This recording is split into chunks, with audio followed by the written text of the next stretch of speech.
Hola, hola, ¿cómo están? Muy buenas noches. Me da muchísimo gusto darles la bienvenida a una nueva mesa de este ciclo que arrancamos la semana pasada, que se llama 12 monos entre narrativas, desinformación y la realidad.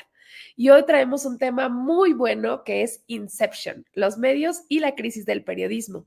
Y para eso tendremos a 4 personas que nos estarán acompañando y que pues son especialistas en estas temáticas. Así que pues no se me despeguen y inviten a todas las personas que conozcan porque esto se va a poner muy bueno. Y pues además de todo, por estarnos viendo, se pueden ganar fabulosos premios. En este caso, si ustedes asisten a 2 conferencias, incluso si esta es la primera, aún tienen oportunidad, porque con asistir a 2 conferencias del ciclo, pueden participar en nuestro sorteo de premios, que en esta ocasión tiene una cámara Instaminix con 10 hojas y un kit de lentes para smartphone.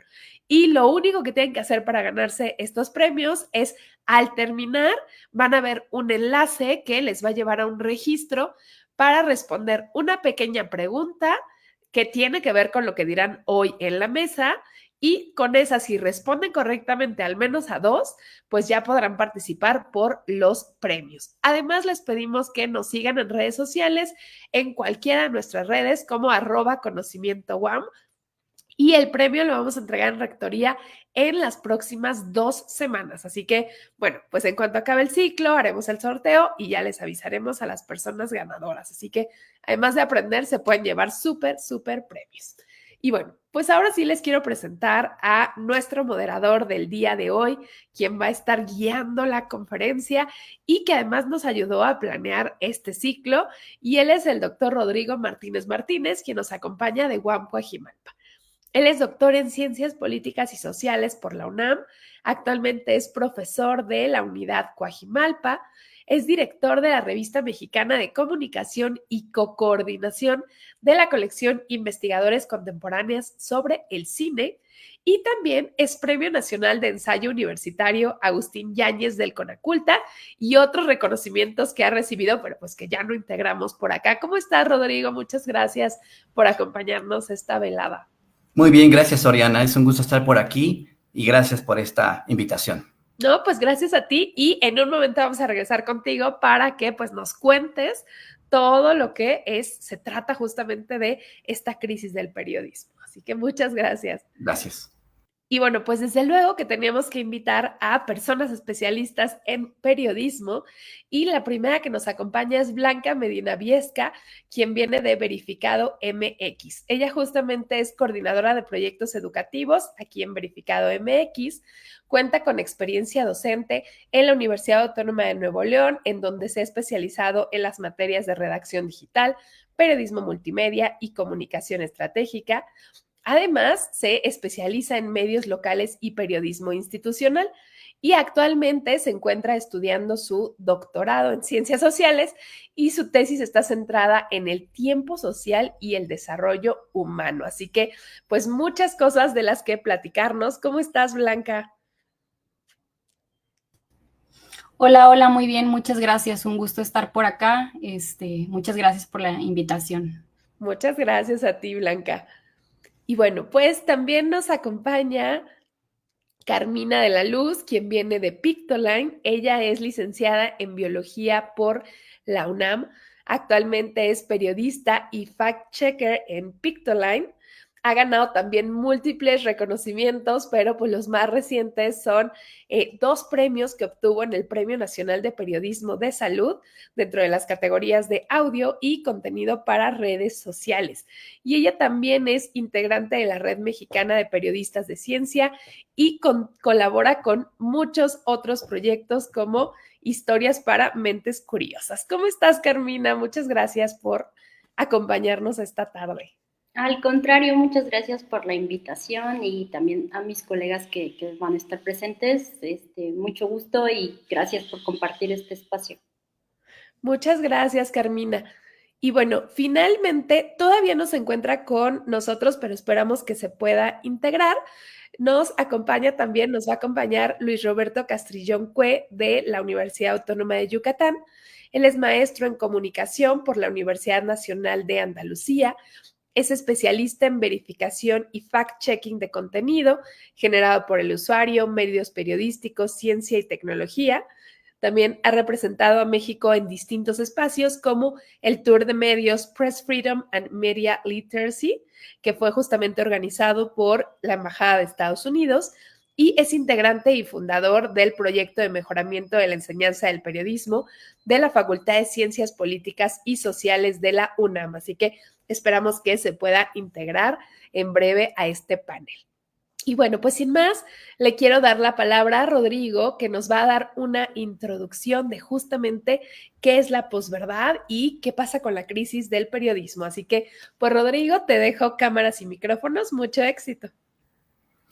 Muchas gracias, Oriana, y qué gusto estar aquí. Agradezco a Comunicación del Conocimiento, a UAM, y también es un enorme gusto acompañar a mis colegas Blanca, Carmina y Luis para presentar este tema, que bueno, como pueden ver, decidimos intitular este ciclo de conversaciones con base en películas que fundamentalmente son el género de la ciencia ficción. El título de nuestro foro es 12 monos entre narrativas, desinformación y la realidad, y como ya señaló Oriana, la idea era trabajar la noción de posverdad y aterrizarla fundamentalmente en uno de los problemas cotidianos y constantes que enfrentamos tanto como audiencias, como sociedad y particularmente quienes ejercen la profesión de la comunicación en sus muchas manifestaciones, pero también la investigación en ciencias sociales y humanísticas, se enfrentan a este objeto de estudio al fin y al mismo tiempo también problemática cotidiana. En específico, esta mesa la intitulamos Inception, los medios y la crisis del periodismo, y como veremos en la siguiente plantilla, tenemos un punto de partida. Por ejemplo, preguntarnos, ¿qué casos ejemplares indican el auge de lo que llamamos posverdad?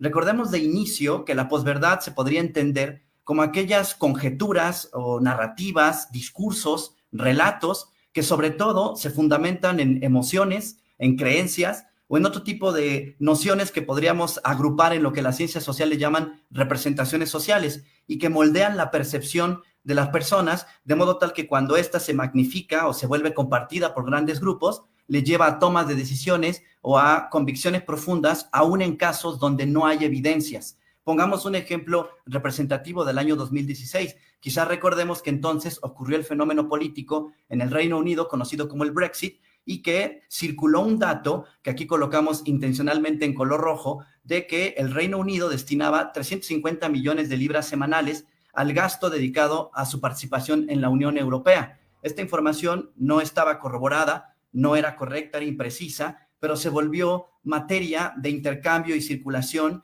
y fue objeto de convicción para muchas personas y se moldeó su percepción. Otro ejemplo podría ser el dato que arrojó en un libro que publicó en 2018 la crítica literaria Michiko Kakutani del New York Times, cuando indicó que Donald Trump tenía un promedio de 5.9 afirmaciones falsas o engañosas en los primeros días de su gobierno anterior y que por lo menos al cierre de la edición de ese libro no habían cambiado esa estadística. Ahora, bueno, hemos visto en el arranque del nuevo gobierno de esta figura pública de la política norteamericana otras circunstancias similares. Como veremos en nuestra siguiente plantilla, podríamos pensar entonces en cómo podemos situar la posverdad en el ámbito de la investigación. Por supuesto, hay numerosas aproximaciones, pero me gustaría pensarlo desde las representaciones sociales que ya mencionamos. Si tomamos en cuenta que este concepto lo utilizamos para referirnos al conocimiento que se construye desde el sentido común y que socialmente es compartido y elaborado con base en la práctica de la vivencia cotidiana y luego la herencia que cierta generación le da a las que siguen,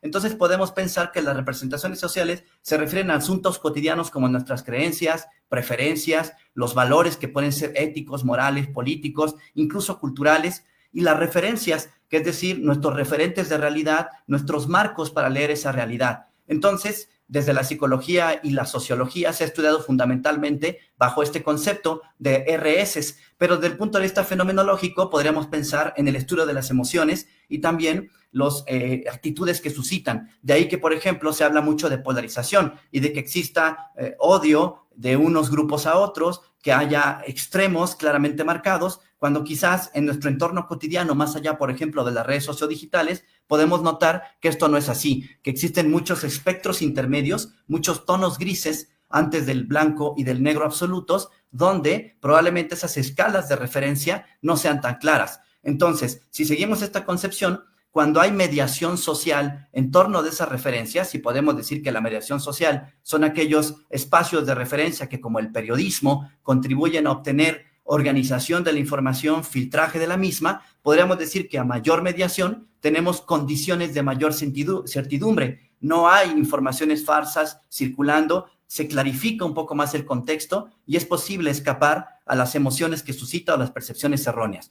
Pero si hay reducción de esta mediación, aunque por supuesto esto no es tan aritméticamente claro y prístino como lo estoy presentando aquí, las condiciones de incertidumbre reducen, y siguiendo a un autor que se llama Daniel Innerarity, estas condiciones de incertidumbre no nos permiten entender bien a bien lo que estamos enfrentando, y es donde empiezan a circular lo que hemos llamado discursos o narrativas, por ejemplo, de conspiración. Si seguimos adelante con nuestra presentación, podremos ver que la posverdad tiene repercusión específicamente en la cultura periodística, y siguiendo con nuestro más menos, cuando hay una mayor mediación social, y que es, por ejemplo, el trabajo de lo que los autores clásicos de la cultura periodística llaman periodismo de verificación, notamos que la evidencia se vuelve la estrella de los relatos, ¿no? El elemento sustancioso que nos permite decir, este hecho está documentado, está sustentado y tenemos evidencia. Además, hemos balanceado las fuentes para precisar los datos y contextualizar los hechos. Tratamos de presentar distintas versiones y esto incide positivamente en la credibilidad. Pienso que quizás una manera de entender lo que esta mesa plantea, crisis del periodismo, es que está cayendo su credibilidad y en parte se debe a la acción de la sociedad, que a lo mejor se sostiene muy fuertemente a sus representaciones sociales, pero también nuestro lado rojo del esquema, a la lógica mediática, donde ha imperado el infoentretenimiento en lugar del periodismo de verificación y empieza a imperar la propaganda, ya sea de manera identificable o de manera anónima y negativa, que es mucho más peligrosa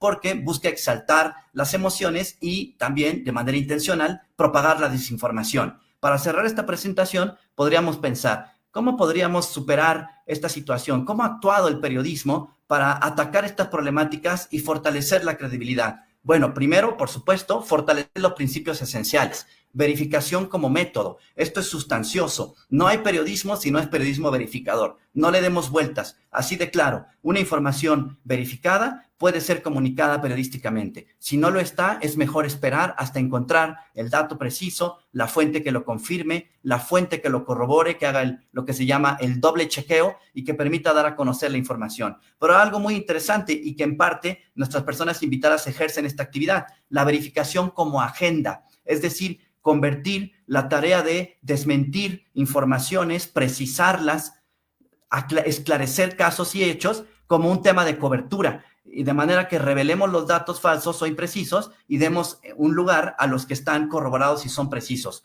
Transparencia también se está haciendo cada vez más, que no solo es mostrar los hallazgos de una investigación periodística, sino también los métodos con que se realizó. Ahora es muy común, sobre todo, por ejemplo, en los periodismos científicos, que se haga este tipo de ejercicio, que, por ejemplo, se haga una cobertura web y se coloque ahí mismo el proceso de trabajo que se hizo para llegar a la información. Finalmente, un diálogo con las audiencias que incluya no solo darles la información, sino también incorporarles a la cultura periodística, mostrarle las prácticas de dudar sobre la información, preguntarle, tratar de corroborar lo que leemos día a día. Esto va a fortalecer la credibilidad entendida, como nos dicen nuestros colegas Arellano y Delgadillo, las cualidades de los periodistas, los valores profesionales y los procesos periodísticos. Y sobre todo puede contribuir a que los comprendamos como comunidad.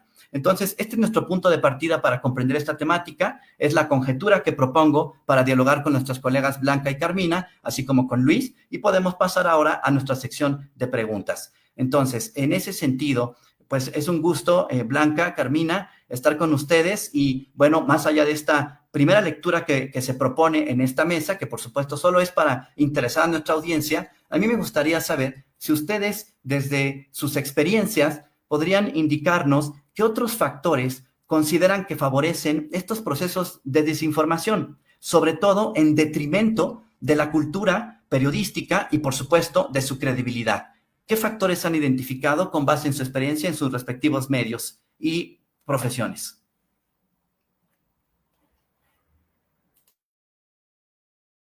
¿Quieres que empiece, Blanca? Bueno, algo, digamos, relativamente reciente y que creo que todos estamos ahorita sumergidos en ello, es la incorporación de la inteligencia artificial a este ecosistema.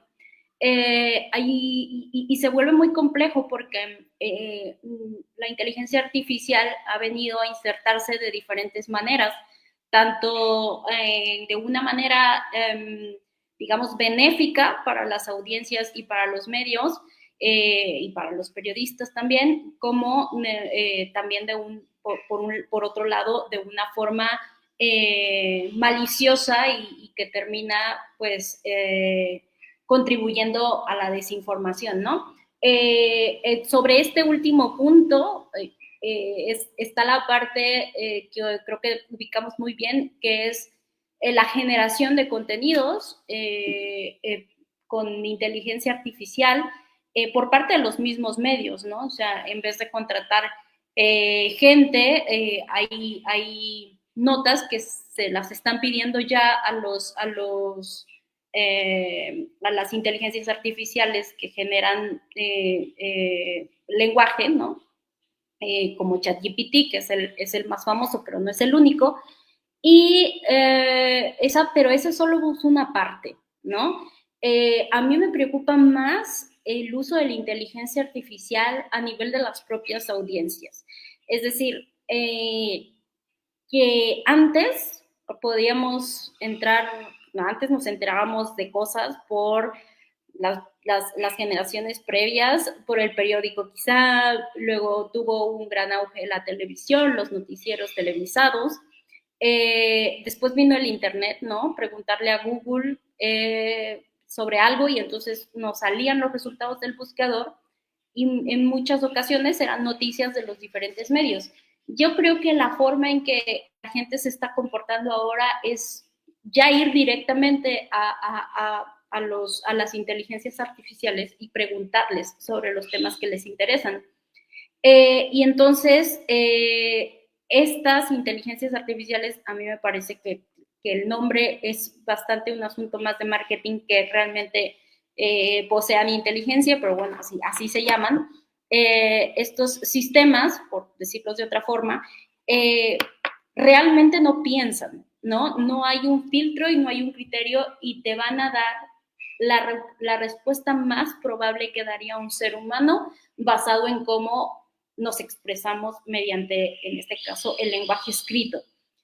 Entonces, me preocupa mucho que la gente se esté informando o tratando de resolver dudas de esa manera.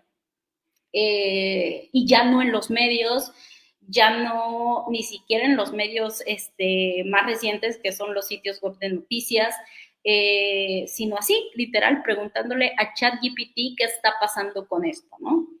Y bueno, hay que recordar que estas inteligencias artificiales, pues además de que no piensan, sino que generan una respuesta probable, más o menos funcionan como hay una autora, de hecho ahorita no me acuerdo el nombre, que dice que son cotorros, ¿no? Electrónicos. Y entonces, sí, o sea, un periquito que lo entrenas para que te responda cierta palabra o cierta frase ante una indicación que tú le das, no significa que esté pensando en esa respuesta, ¿no? Significa que aprendió a darte esa respuesta porque lo entrenaste así. Es lo mismo concretamente con ChatGPT, lo entrenaron para dar una respuesta que parece coherente, pero no necesariamente es cierta, no necesariamente es actual, y mucho menos está verificada, que eso es lo que hacemos los periodistas.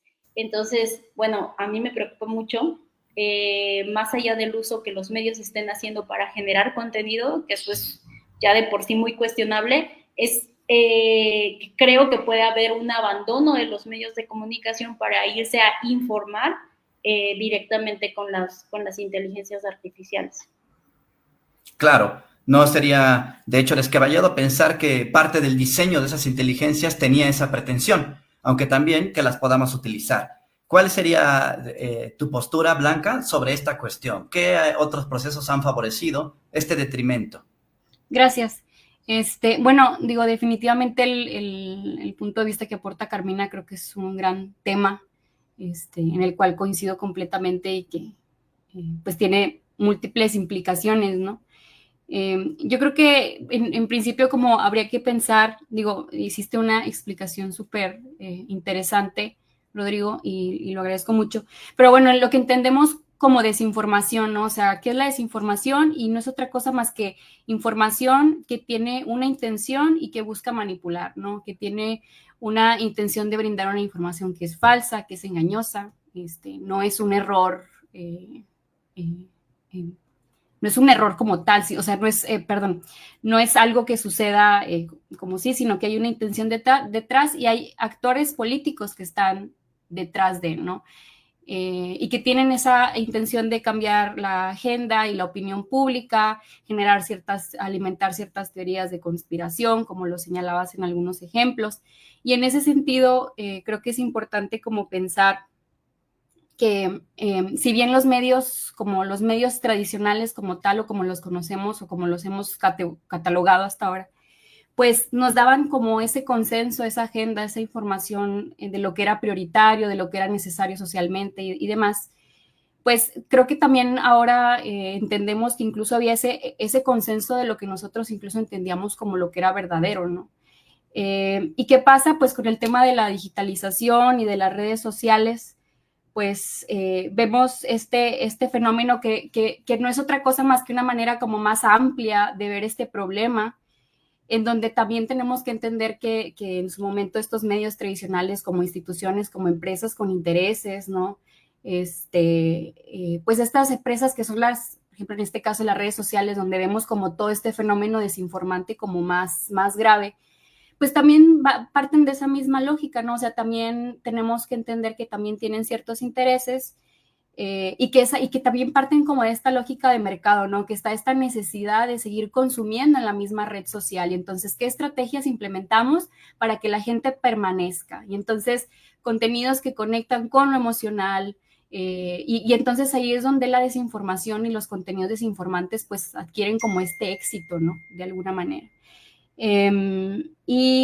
Bueno, en ese sentido, obviamente, este fenómeno de redes sociales pues nos lleva a este panorama donde lo vemos como un problema mucho más grande, dado que si bien pues tenemos mayor acceso a la información, pues es información que también nos está confirmando nuestros propios sesgos. Tú lo hablabas ahorita con el tema de las representaciones sociales, de este tema del sentido común, ¿no? O sea, me cuestionaría como esas narrativas, ¿cuáles son esas narrativas que han predominado, que han sido como señaladas como verdaderas y que ahora con este fenómeno de desinformación en redes sociales, pues se ha venido amplificando a través de pues los propios algoritmos, ¿no? Que creo que es un factor, recaigo en ello como elemento que pues va como segmentando, nos va como aislando, o sea, hay más información, pero estamos como más sesgados hacia estos rangos de consenso que se alimentan con los algoritmos y que generan como estas polarizaciones que hacen que este problema sea más grave, ¿no? Entonces creo que aunado a todo este tema tecnológico de la inteligencia artificial, como bien lo señala Carmina, pues también está como estas instituciones o estas empresas como las redes sociales y como esta lógica de seguir creciendo, ¿no? Sin importar el cómo, pues exacerba como esta situación. Bien, bueno, me permito pensar que detrás o sugerir que detrás de las respuestas tanto de Carmina como de Blanca subyace una misma problemática. En este tema, siempre la intencionalidad con que, por ejemplo, la tecnología como la inteligencia artificial fue diseñada o con que se distribuye desinformación es precisamente uno de los problemas centrales que hay que atender. Y para pensar estas temáticas, justamente creo que ya me adelantaron un poco respuesta a la siguiente pregunta, que es muy importante. ¿Cuáles serían, por ejemplo, dos aspectos clave que consideran que la ciudadanía podría identificar de manera asequible para reconocer estas dinámicas de desinformación o los contextos de posverdad? Es decir, dos aspectos que un ciudadano debería tener como en cuenta para reconocer dónde estas intenciones de desinformación pueden operar. Bueno, yo podría señalar una, bueno, igual podríamos rebotar ideas, Carmina, digo, entiendo la lógica de los 4 minutos y creo que es muy bueno porque también nos va limitando, pero creo que siempre como los contenidos, digo, cuando estamos como en redes sociales, ¿no? Como encaminado como este tema de lo emocional, siempre vemos una información que confirma nuestro sesgo y entonces tenemos como esa necesidad de compartir, ¿no? O sea, como lo vemos y nos preocupa y entonces no nos detenemos a revisar ni quién lo compartió, de dónde proviene, si está elaborado con IA, o sea, todos esos elementos como no se cuestionan y como refuerzan esa emoción, ese sentimiento de miedo, de alegría, de preocupación, de lo que sea, es ello, ¿no? O sea, la gente reacciona y lo comparte. Y creo que ese es un elemento que incluso desde Verificado siempre como lo decimos, ¿no? Como cuando llegan esas emociones y brincan tan rápido, no hay que compartir, ¿no? Hay que cuestionarnos, hay que contrastar, como bien lo dice Rodrigo, y como que detenernos. Creo que ese es como un primer paso que vino como a mi mente ahorita que lo preguntas. Y un segundo ingrediente, digo, no sé, Carmina, si tengas, o sea, si haya brincado algo a tu mente, déjame lo proceso, pero no sé si Carmina igual quiera como abonar algo. Perdón que me vaya aquí con mi lógica de los 4 minutos, pero creo que ese es un punto importante. Sí, coincido contigo totalmente. Creo que si nos mueve, o sea, si de repente ves algo y te provocó indignación o te provocó enojo o te provocó miedo, o sea, como este tipo de emociones muy basales, antes de compartir hay que detenernos un momento y creo que ahí el siguiente paso es, digo, no nos los tenemos que saber de memoria, pero hay muchas guías sobre qué hacer, ¿no? Antes de compartir un contenido. No le voy a llamar noticia, porque por definición una noticia tendría que ser justamente verificada, tendría que haber trabajo periodístico detrás, pero voy a llamarle así contenido. Antes de compartir cualquier contenido, si nos generó una emoción así muy intensa y que nos provoca esta impulsividad, este deseo de todo el mundo tendría que saber esto, hay que detenernos. Tanto si es una cuestión, digamos, voy a decir, positiva como negativa, ¿no? O sea, también si de repente hay un contenido que dice encontraron finalmente la cura contra el Alzheimer, voy a decir, por dar un ejemplo, también hay que detenernos a analizarlo, ¿no? O sea, creo que generalmente este tipo de emociones las apelan contenidos desinformantes o falsos, más en el sentido de emociones negativas o más bien emociones que nos generan malestar, y no tanto pasa con el uso, con la apelación a emociones que nos generan bienestar, pero sí llega a suceder. Entonces yo diría que cualquier cosa que nos genera una emoción muy intensa y ganas de lo voy a compartir, no me importa quién me escribió, ahí hay que observarnos y detenernos un poco. Entonces totalmente de acuerdo contigo.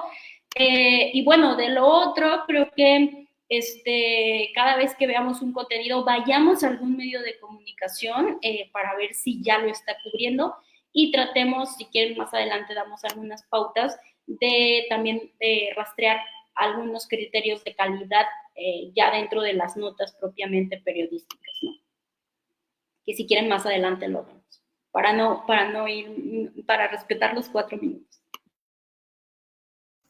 No, muchas gracias. Creo que vamos óptimamente en el tiempo y hemos ido convirtiendo esto en un diálogo en realidad. Ahora bien, justamente antes de que compartan sus pautas, estaba pensando, hablamos hace un momento de los sesgos, hablamos también de la importancia de las emociones. La emoción puede ser aquello que empuje, ¿no?, a compartir el contenido de manera inmediata y olvidarse de mirar lo que podría ser no solo contenido, sino una auténtica cobertura con la curaduría de información profesional que ayuda a corroborar el hecho. Pero en ese sentido también puede suceder que a veces en este compartir, no compartir, controlar, no controlar, podamos no reconocer cómo podríamos superar la barrera de nuestros sesgos, nuestras creencias. Y por eso les preguntaría, ¿qué medida realizarían para colocar estas evidencias y hechos ya corroborados, ya elaborados con el debido tratamiento profesional frente a las creencias, las convicciones o los valores de las personas sin causar conflicto con las audiencias? Porque creo que ese es un desafío clave. ¿Cómo puedo contribuir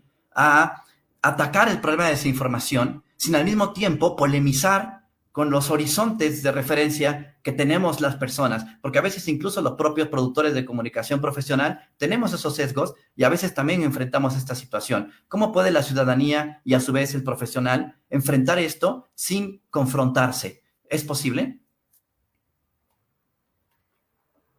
Si quieren, comenzamos con Blanca y después pasamos con Carmina y así seguimos el orden. Va. Gracias. Bueno, a ver, yo creo que tú lo señalabas, Rodrigo, en un inicio, y creo que es importante decirlo en el sentido de que debemos de reconocer que de alguna forma nada es neutral, ¿no? Incluso me atreveré a decirlo, y Carmina igual, no sé, podrá aportar otra visión o sumar en ese sentido, que también en el propio ejercicio periodístico, digamos, somos seres humanos detrás, ¿no? Que tenemos una carga pues sí, o sea, tenemos una carga social, cultural, que nos hace tomar ciertas decisiones, que nos hace decir ciertas cosas, que nos hace accionar de cierta manera, y que al entender que nada es neutral, pues entendemos que entonces todo tiene una carga política, que todo tiene una carga ideológica, que hay una carga cultural, ¿no? Y creo que en ese sentido nosotros, o sea, creo que es importante como de alguna manera reconocernos en ese sentido como a lo mejor como medios, pero como creo que mi mensaje va más dirigido como audiencias o como personas que consumimos información, que es importante reconocernos y justamente preguntarnos por qué creemos en lo que creemos, por qué la información que compartimos o sea, por qué es afín a esas creencias, y también a partir de ahí, luego permitirnos hasta cierto punto, bueno, a ver, ¿qué están diciendo los otros, ¿no? Los contrarios, y creo que en ese reconocimiento es como de alguna manera nos permitimos como hacer este contraste entre lo que está dentro, interiorizado, ¿no? Socialmente, y a la hora de contrastar, pues creo que eso es importante. No sé, creo que en ese sentido creo que el conflicto como tal, no sé si como tal se pueda como derribar o destruir, pero creo que elementos importantes y que el fact-checking tiene, pues es el sentido de la transparencia, ¿no? Todo el proceso siempre está, todo el proceso de verificación es tal que siempre se declara, se pone en contexto por qué ese mensaje o esa desinformación, bueno, cuál es el contexto que está detrás de, porque siempre hay una situación mucho mayor que está detrás de, y creo que el fact-checking justamente lo que hace es eso, ¿no? Como poner en contexto a la audiencia, decir cuáles fueron las fuentes, cuáles fueron los contrastes de fuentes, porque no solo es una, sino hay un contraste de diversas voces, ¿no? Desde fuentes oficiales, desde fuentes también alternativas, desde organizaciones, y creo que todos esos elementos, ingredientes son los que permiten de alguna manera no tanto, creo que el conflicto justamente lo que nos permitiría más que verlo como un problema dentro de nuestro trabajo de verificación, nosotros lo vemos con nuestras audiencias, es que nos permitimos dialogar con ellos. Y creo que sí, siempre hay desacuerdos, o sea, lo va a haber, pero estamos discutiendo un tema y estamos agotando y estamos escuchándoles y estamos respondiéndoles. Y creo que eso es un ejercicio muy enriquecedor en el periodismo, porque entonces no nos quedamos en un plano de audiencias que son pasivas, sino que también igual se cuestionan, ¿no? Y que sí tenemos creencias que a lo mejor va a ser muy difícil derribarlas, pero que es importante como generar esa conciencia o ser conscientes y a partir de ahí promover ese diálogo, ¿no? Creo que eso sería como, hasta ahí lo aportaría y creo que esos son elementos importantes, sobre todo este tema de la transparencia, de ser claros de nuestros procesos y de abrirnos a ese diálogo, de enfrentar esas narrativas y esos sesgos que puede tener otras personas para tratar de derribarlo, ¿no? Creo que eso es importante a través de estas otras narrativas. Gracias. Vamos a ver ahora, Carmina, por favor. Sí, para mí esta pregunta es difícil porque yo al cubrir sobre todo ciencia, salud y medio ambiente, quizá en el ámbito del medio ambiente es un poco más, no sé, un paisaje mucho más complejo, pero que con la ciencia y muchos temas de salud también, no digo todos, pero sobre todo cuando estás cubriendo ciencia, hay un gran componente de objetividad en el que nos podemos basar, o sea, cubres generalmente a partir de algo publicado, ¿no? Algo que fue revisado por pares, algo que pasó por bastantes filtros, generalmente los editores y editoras con los que yo trabajo siempre me piden al menos 2 fuentes, ¿no? Una que sea siempre independiente al estudio. Siempre pregunto por cuáles son las cuestiones, las limitaciones o lo que hace falta en este estudio. Siempre pregunto también en términos de calidad qué le parece a este otro experto eso. Entonces, la verdad es que en ese ámbito es bastante sencillo. La clave creo que está en la metodología, o sea, cuando tienes una metodología muy clara, como es de, tengo que tener al menos un autor entrevistado y alguien independiente entrevistado, eso ya medio te garantiza un mayor balance. Ahora, también quiero decir que hay temas en los que precisamente por la evidencia no podemos buscar cierto tipo de contraste, ¿no? O sea, por ejemplo, creo que es algo que se menciona muy a menudo, pero no quiero dejar de hacerlo en términos de cambio climático. O sea, hay un consenso de que el cambio climático es una realidad y que su principal causa son las actividades humanas, concretamente la quema masiva de combustibles fósiles, ¿no? Que emiten cantidades enormes de dióxido de carbono y que eso actúa como un invernadero atrapando el calor. Digamos, es una verdad científica, o sea, a estas alturas no hay manera de refutarla.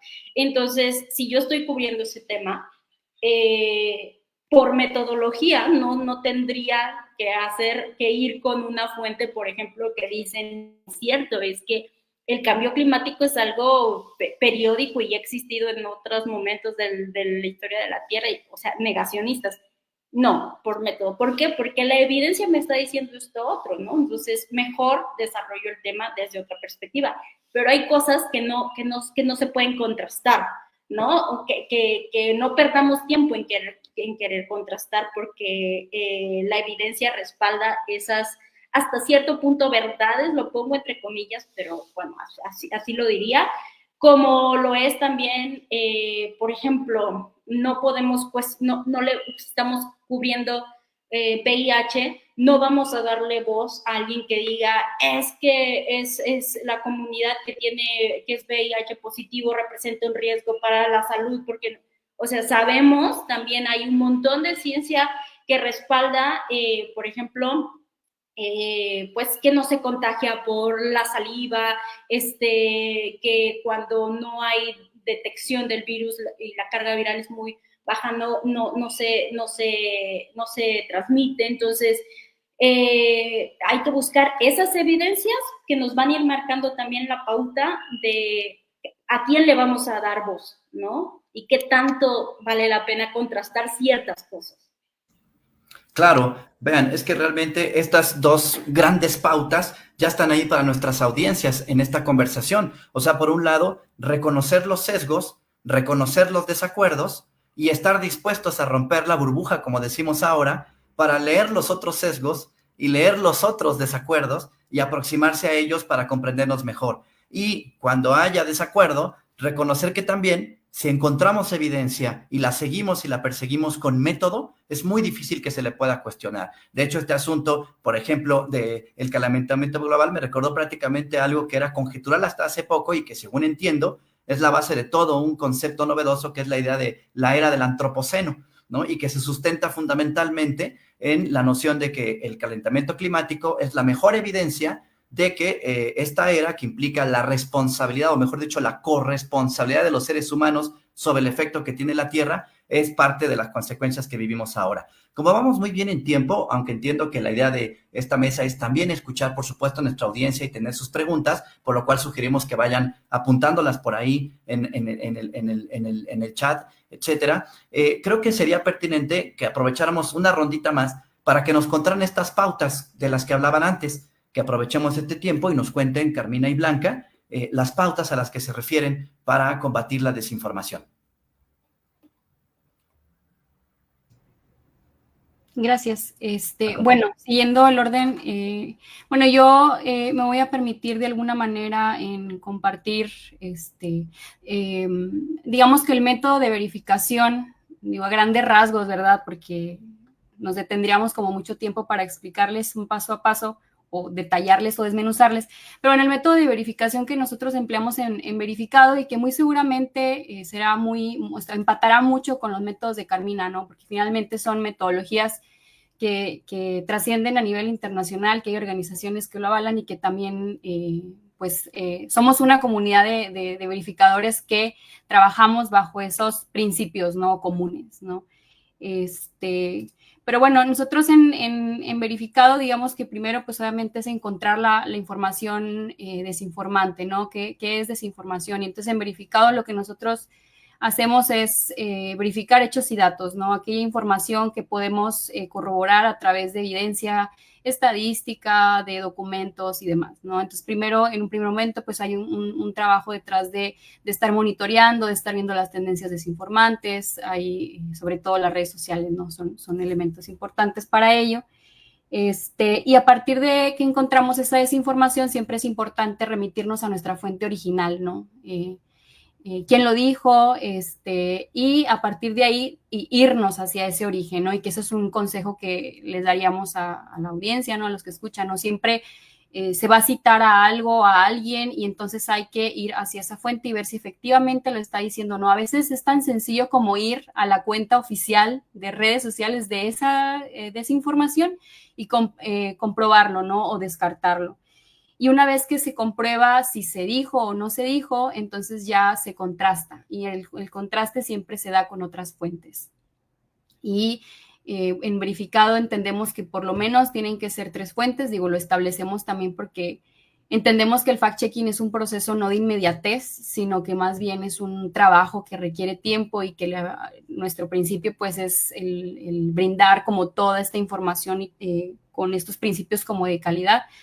Y entonces ahí utilizamos fuentes principalmente 2 tipos, ¿no? Desde lo oficial, pero también lo alternativo, ¿no? Es importante entender que las fuentes oficiales no si bien son fuentes que tomamos, pero es importante luego contrastarlas con otras fuentes alternas, sobre todo de organizaciones civiles, porque tenemos que entender que los discursos, más bien tendríamos que cuestionarnos cuáles han sido los discursos dominantes históricamente y quiénes han quedado rezagados en esos discursos, qué personas históricamente vulneradas han sido utilizadas, instrumentalizadas para generar desinformación.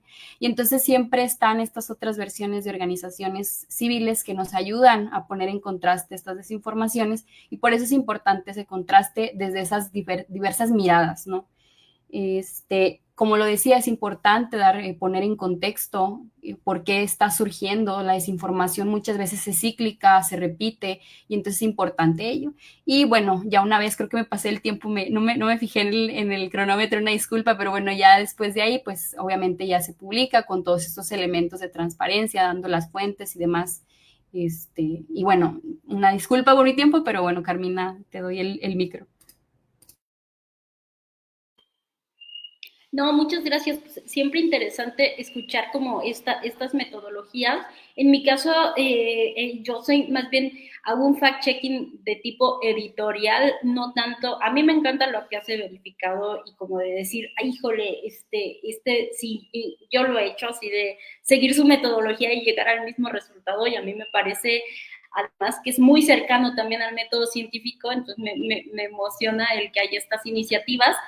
Mi trabajo más bien como fact-checker es como ir casi que renglón por renglón viendo que cada palabra sea correcta, que la definición sea adecuada, que si se tradujo del inglés al español sea una buena traducción, que el dato numérico esté bien, que las unidades en las que estamos expresando, todo ese tipo de detallitos, también la parte visual, que en Pictoline es pues fundamental, tengo que verificar que el dibujo sea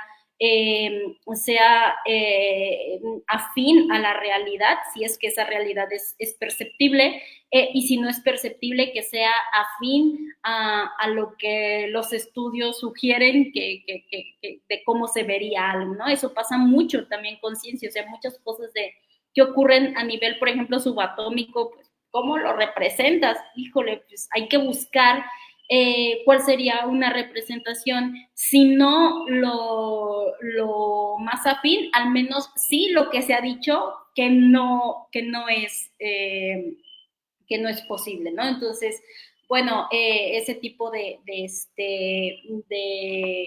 pautas son las que, por ejemplo, yo sigo. Depende mucho del tipo de contenido, no tenemos una metodología tan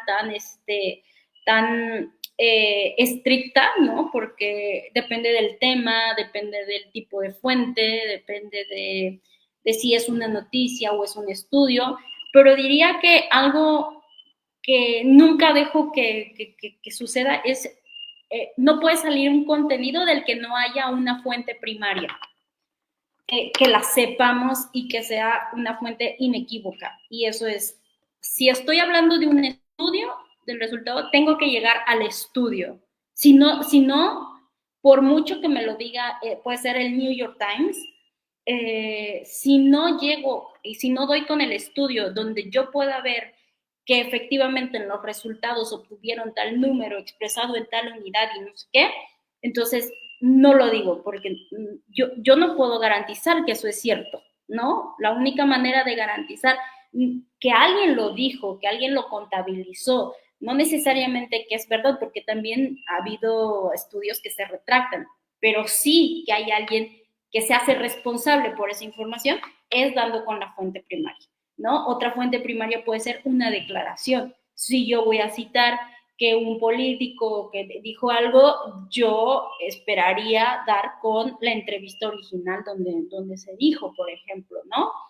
Y ver que esté también publicado en una fuente que sea confiable, porque bueno, ahora con lo que sabemos de generación de imagen y video, hay que tomar en cuenta también que eso podría ser falso. Entonces, mi pauta, digamos, no infalible, pero más bien que nunca puede faltar en mi proceso, es llegar a una fuente primaria de cualquier tipo de historia o de cualquier tipo de dato o de cualquier tipo de explicación que estemos dando. Y rápidamente me gustaría decirles qué es lo que yo veo en una nota periodística que me puede servir como punto de partida o como contraste. Siempre que esté bien definido qué medio lo publica, ¿no? Generalmente esos medios puedes picarle a una cosa que dice acerca de nosotros y ver qué tipo de medio es, desde cuándo existe, cómo se financia, todo eso a mí, el saber que están al menos diciendo quiénes son, me da más seguridad. siempre debe haber una fecha, ¿no? O sea, si no hay una fecha de cuándo se publicó eso, a mí me da mala espina. Algo importante que quizá no ocurre siempre es que las fotos, las imágenes de la nota tengan un pie de foto. Para mí se está tomando el tiempo en medio de decirme qué es lo que aparte de estar leyendo estoy viendo, ¿no? Entonces eso también me parece importante. Hay un autor o autora o autore del contenido, ¿no? Eso significa que esa persona está asumiendo responsabilidad sobre ese contenido y generalmente puedes picarle al nombrecito y te va a salir una descripción. Eso me puede decir si esa persona tiene experiencia en cubrir esos temas en particular. Para mí eso es muy importante. Si se refiere, lo dijo en una entrevista, viene en un estudio, siempre que me mencionen que viene de algún lado, debe haber un link a ese estudio, a esa entrevista, a ese comunicado de prensa. Eso también es un criterio de calidad. Cuando no me lo dice el medio, yo desconfío porque no me lleva a sus fuentes originales. Esto de que haya al menos una fuente más, o sea, una nota que solo tiene una fuente me da desconfianza, o sea, mínimo tendría que haber otra voz. Sí, insistiría en, y esas otras voces deben tener autoridad epistémica, ¿no? O sea, debe haber algo que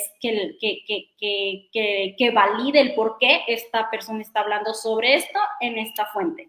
Y lo que diría siempre, links a todo. O sea, dime de dónde sacaste la información. Bien, me parece que tenemos alguna pregunta y tal vez todavía tiempo para alcanzar a responderla si acotamos las respuestas un poquito más. ¿Es correcto, Oriana? Entonces, a ver, vamos a tomar la primera. Y adelante, hay 4, entonces igual y quien quiera responder alguna, y pues sí, a lo mejor todavía tenemos 10 minutitos, entonces, pero sí, si quieren como incidir rápidamente. A ver, voy a leer una rápidamente. La primerita dice, ¿hay países o experiencias, nos pregunta Jimena Sánchez, que podamos mirar como ejemplo para enfrentar esta crisis de desinformación?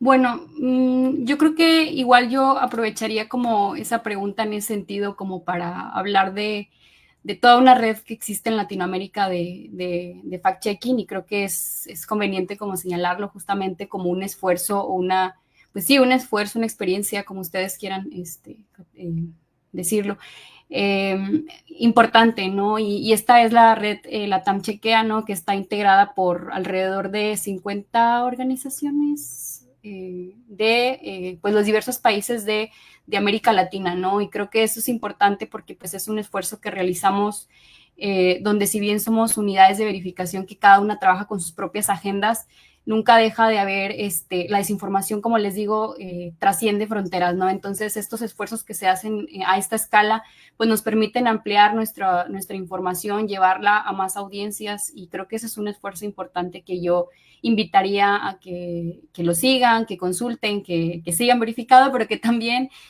pues sigan esas otras cuentas que también contribuyen en esta labor, ¿no? Sí, gracias. Carmina, ¿algún ejemplo que tengas en mente más allá de la TAM Chequea también? Sí, a ver, esta pregunta es bien interesante porque sí me gustaría como acotarla, ¿no? ¿A qué nos referimos con estos esfuerzos por combatir la desinformación? Hay en algunos países, incluso en otros, tengo entendido, por ejemplo, que Rusia ha regulado supuestamente las falsas noticias. Yo rechazo ese término de falsas noticias o fake news porque una noticia no puede ser por definición falsa, o sea, porque el periodismo no es falso, entonces vamos a llamarle falsedades, ¿no? Entonces, ha habido intentos pero son problemáticos, porque si nosotros tratamos de impulsar una ley que diga, vamos a castigar las falsedades, llegamos al conflicto de qué es una falsedad, ¿no? O sea, es impráctico, ¿no? Y además eso nos lleva muy probablemente a la censura, ¿no? Entonces, si desde una ley tenemos una definición, todo lo que no entre en esa definición va a ser una falsedad y entonces vamos a caer en censurar, ¿no? Entonces, creo que hacia donde tendrían que ir los esfuerzos, más que regular, es en darle a la población herramientas para que pueda diferenciar la información de calidad, pueda diferenciar qué es falso, pueda diferenciar qué es desinformación con una intención totalmente maliciosa detrás. Entonces, a eso se le llama alfabetización digital y mediática. Y concretamente en Finlandia, es el ejemplo que yo tengo a la mano, hay ya una política de que en el sistema educativo, desde la infancia temprana, las infancias aprendan a diferenciar la información y tengan el hábito de cuestionarla. Entonces, es el ejemplo que tengo y creo que tiene que ir por ahí. Otra cosa bien importante es, ya lo decía mi colega, la parte de la transparencia, y creo que esta transparencia debe ir más allá de decirle a la gente de dónde salió tal información o cómo la verificaste. Creo que debería haber ahí sí quizá leyes que permitan desentrañar cómo operan los algoritmos de las redes sociales. Bueno, me parece aquí, me permito decirlo, que la participación de Carmina también respondió a la pregunta que nos plantea Eduardo Muñiz acerca de la regulación de las falsas informaciones. Creo que responde de alguna manera a ella. Entonces tomo la segunda, si nos alcanza el tiempecito, que dice, últimamente ha surgido muchos videos, creo que esto también ya se comentó un poco, hechos con IA, con formato hiperrealista, que tratan de imitar notas periodísticas de televisión. ¿Qué retos enfrentamos con este tipo de noticias? Y como participantes o investigadores en comunicación, ¿qué propuestas hay para enfrentar este tipo de noticias que pasan desapercibidas por aquellos que no saben qué es inteligencia artificial? Sospecho que en sus respuestas ya hay algo de ello, ¿no? Desde redes como LATAM, Chequea, hasta, por ejemplo, la alfabetización, pero no sé si quieran añadir algo más.